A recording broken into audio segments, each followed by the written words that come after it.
So obviously, social media is a very prevalent thing in society today. I mean, hell, we're on it right now. Well, what the heck? So, just like everything, there is a correct and an incorrect way to use social media, and I know that I've talked about this recently, but, I'm obviously going to be showing you some examples of how to not use social media today. So, I first of all want to say that none of these are actually real. These are not my opinions. I just want to, make something a little goofy, a little enjoyable that we can all watch and hopefully get a good laugh out of and maybe learn something along the way. Here we go. If guns aren't meant to be toys, then why the hell did God make them so damn fun? Shit.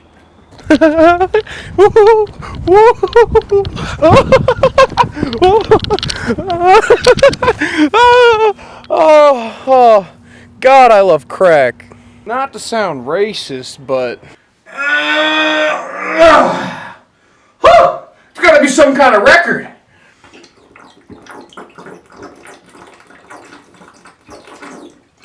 Hey, you know what sounds like fun right now? The drive. Going for a drive. What's going on, guys? Old Man Vlogs here. Today we're going to be pranking homeless people by giving them Oreo cookies, but instead of the cream, we're going to be replacing that with toothpaste. Let's go, guys. You know what I want to do right now? Go on a long rant about how I hate my job and how my bosses are all idiots. Pro tip. Your employer will have no idea if you call in sick and just smoke pot all day. If there's 3 things I love in this world, it's beer, guns, and racial slurs. Man, lying on your taxes is so easy. I don't know why everybody else doesn't do it. Now that's a funny video. Oh, hey, I didn't see you there. Well, all of that is fine and good, but how about we look at some examples of firefighters actually being fired for social media postings? Let's get into it. Alright, so a real life example of firefighters being fired for social media postings comes back from 2016 in Columbia, South Carolina. This happened during a protest for Black Lives Matter, and that evening, after protesters had blocked a highway in South Carolina in Columbia, the fire chief there had posted something about how once he gets off work, if there's still protesters out, that he was going to run them over with his truck. That's really bad. That's horrible. You shouldn't say that. And not only that, but 2 additional firefighters also commented, encouraging him to run people over, which is terrible. That's absolutely unacceptable. It's hard to imagine that somebody who is in the business of firefighting has such disregard and disrespect for the people that he's supposed to be serving. Another example of a firefighter being fired after social media posts was yet another Black Lives Matter thing, but this happened back in June of this year. So what happened was an argument started within the fire department in Mobile County in Alabama, and after the argument had happened in person, it continued in social media later that day. Nobody's exactly sure what was exchanged, what words were exchanged, and frankly it doesn't really matter. The fact of the matter is that it was bad enough for this person to be fired, and after he was fired, he was reinstated as a firefighter after taking 30 days off unpaid, and he had to go through diversity training. I don't know how you feel about that, but personally, I wouldn't want to see that person back in the community. He's a representation of the fire department. Every single firefighter is.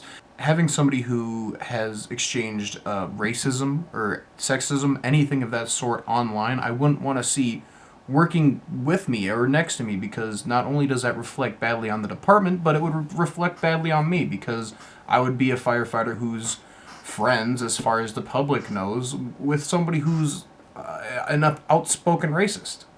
Alright, so the last post that I'm going to talk about is from a firefighter in Arkansas, where he posted a picture to Facebook of a black baby inside of his mother's womb with a noose around his neck that said, "I can't breathe."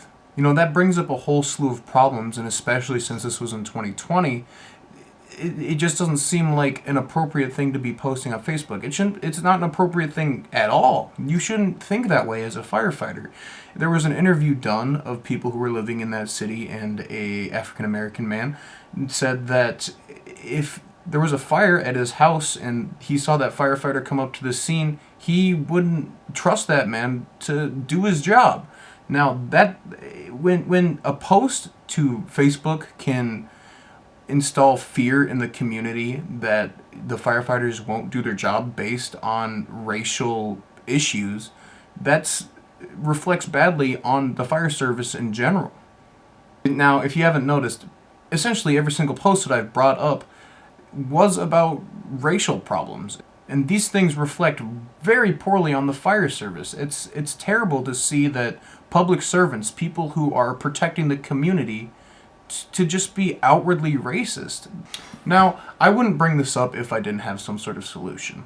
Now, as all of us are going into the fire service, I think that if, you see any kind of racism, any kind of sexism, anything that's unfair or unequal towards anybody, either in the fire department or in the community, you need to talk about these things. You can't be scared to bring these things up with people, even if you are a probationary firefighter. It is absolutely unacceptable to be that kind of way when working in this profession. So I would suggest that if you do see this, try talking to that person. Try explaining to them how that's inappropriate and unreasonable and unforgivable. It is important for all of us in the fire service to maintain our integrity, and our integrity is in question if these people are continuing to act like this in the fire service. Now, obviously, my point here is to entertain, so obviously I can't go out on a downer note like that, so